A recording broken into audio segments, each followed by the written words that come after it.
ਜਾਣਦਾ ਸੀ ਪਛਾਣਦਾ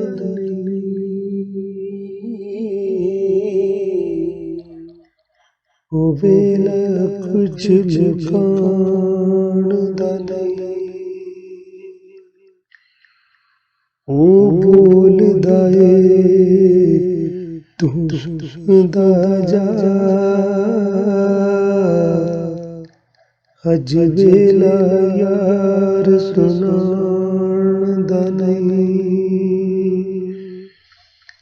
ਕੱਲੇ ਆਏ ਕੱਲਿਆਂ ਰਹਿਣਾ